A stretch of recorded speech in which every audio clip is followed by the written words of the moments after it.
It's Marc Broom. Here we are again back at Merchant Taylors after another big win, 123-run victory over Leicestershire last weekend. What are your reflections on that performance?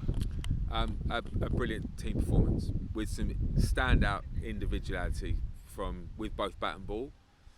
The one thing that was really good for me to see was Leicestershire beat us in both power plays, and we haven't had that in a 50-over game so far, where we've been dominated in both power plays. They came at us hard with the ball and made it so difficult for our batters to score up top in that first 10, and it meant that we had to find a way to stabilise the innings, then try and get level with a decent run rate, and then kick on. And the fact that we did that,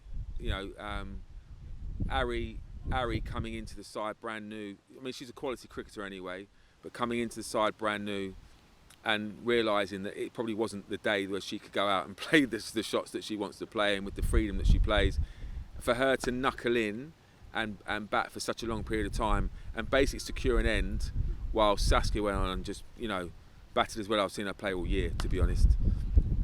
Her 100 was outstanding, absolutely outstanding. But it was facilitated by Ari's smart, calm knock. And once she got to a point where she felt comfortable at the crease and got used to the pace of the pitch and so forth, she just then started to score herself. And that was a partnership that we needed, and I knew we were capable of. A fantastic knock with the bat from the pair of them. And then with the ball, again, Leicestershire, all credit to them. They came out chasing a big score. They came out hard. And to be 70-odd, 80-odd off the first 10, where it wasn't necessarily through bad bowling. We did bowl some 4 balls and they punished them, but they also played some fantastic cricket shots to good cricket balls. Hannah coming on and just tying up one end and really slowing their run rate down, and then Sarah coming on and bowling the best spell I've seen her bowl. She was constantly threatening off stump, good pace, no let up, and to bowl 10 in a row and take 6 wickets was one of the, if not the best seam performance of the year, one of the best seaming performances of the year. So as an all-round team performance, the way we stuck together, the way we persisted, and then those 2 or 3 individual standout moments, outstanding. And you mentioned it there with the bat. Obviously, we mentioned Saskia, 114 career best for her, off 105 balls with her first half century of the One Day Cup, and then managed to convert that brilliantly. I mean, a real captain's lock. We're seeing that confidence of how she played in the blast coming through. Yeah. She's been superb throughout, to be honest. But obviously, the first 4 50-over games that we played, she got out to a great piece of fielding. She would get out to a great catch. She'd get an absolute jaffer of a ball. But that's cricket. That doesn't detract from the quality of player that she is. And it's about being able to go out again, reset and go out again next game and showcase your skills. Okay, it doesn't quite go out again next game. And I think what the T20 stuff did was give her the boost that she can just continue to play the style of cricket she plays, not feel she has to change because she might not have been as successful as she wanted to in the first 4 games. And she's now carried that through and just stood out on the day. She just looked a level above on the day with the bat. And just showed the class that she is, really. And again, you mentioned there, but backed up brilliantly by Aaron and Dowse. I mean, we didn't really talk about it last week, but obviously you worked with her at Sunrisers. How it must have been great having her back on board and putting on 92 runs. Yeah. So I didn't get a massive amount of time with her at Sunnies because she came in quite late through my second season.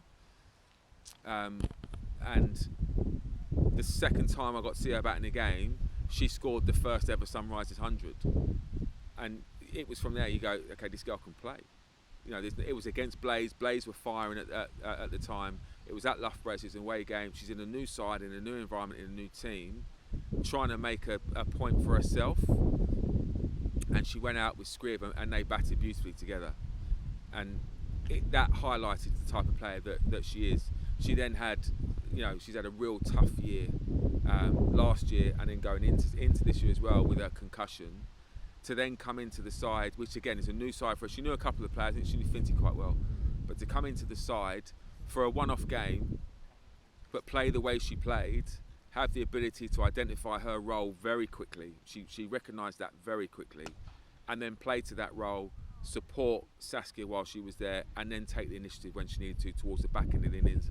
It just highlighted what a batter Essex have got, and I hope she kicks on now and gets a couple of opportunities for the end of the season and showcases what she can do.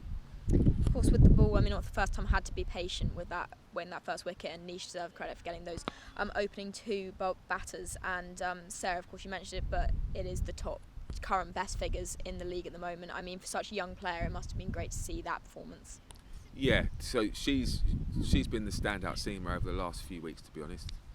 I'm glad you mentioned Nish, because Nish has the ability to bowl an absolute jaffa. She's going through a slight change of her approach. You know, she's trying to bowl a little bit quicker, a little bit flatter, get the ball fizzing with more energy, and that takes time. It takes time to master that, and sometimes it doesn't go the way she wants, but she takes scalps.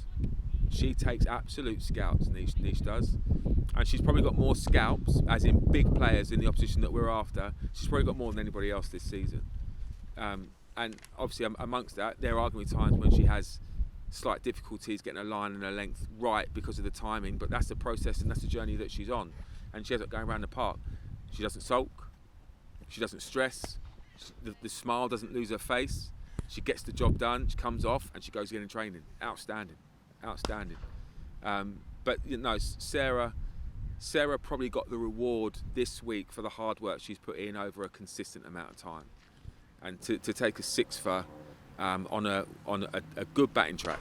It was a good batting track over at Leicester. To get a six for there, and to be able to strike so hard, so consistently over the 10 overs. Not many seamers bowled 10 in a row, and to show her fitness levels, you know, really stood out as the best seamer on the day. And I'm so happy for her because she deserved it. Of course, with that win, I mean, semi-final qualification, another shot at silverware, which I know is never your priority, but it must be good to keep that momentum going, and things couldn't really be going better. Yeah, you know, we're in the position that we're in, that the girls have worked extremely hard to get there and deserve every bit of credit that they get. You know, winning games of cricket isn't the priority at the moment, but we are winning. So the two comments probably don't match up, but you know, we're trying to create a team that wins titles at the highest league in years to come. Now, what that means is that the process we're going through, the journeys that we're on, the things that we're putting in place seem to be working. You know, the staff that we've got seems to be the right staff. The players gel, they get on. There's a fantastic togetherness within the unit that shows on and off the pitch. And those periods when we're on the pitch and it's tough, you don't see cracks. You see unity. You see the team coming together and fighting as a unit, and that's what we're after. That's what we're after. Finally, Sussex, Bank Holiday Monday. Of course, we played them before in the Blast. We've spoken before, a real top quality team, and technically can still qualify for semi-finals if results go their way. Yeah, really good side. What are you expecting from the weekend? Monday. Personally, I think Sussex are one of the best teams that we've played so far. Everything from management, coaching staff, down through their players. I think they're one of the best all-round teams that we've come up against. Results might not have gone their way, you know, as they would want them, but for me that detracts nothing from the quality side they are. It's going to be a tough game. You know, we've got to travel up there, stay overnight, play the next day. You know, it's going to be a tough bank holiday for us. I don't expect anything else from Sussex. I think they're a brilliant side, to be honest. I think our players have the ability to go against them and match them for skill, but the team that holds their skills for the longest amount of time on the day are going to be the team that comes out. I love the fact they've still got the semi-finals to play for. I think that puts so much on the game. We've still got the semi-finals to play for, to be honest. I know we technically qualified, but now you look at where you finish to see who you might play against. So we don't want to lose the game. We want to win the game. We want to try and finish in the best position possible. And that's what the players want to do. So I love it. I think there's so much in the game. I think it'll be a brilliant game of cricket at a great venue. against a top quality side. So I think it should be a really good game for people to come and watch. Well, I certainly hope so. Thank you very much, and all the best for Monday. My pleasure. Thank you.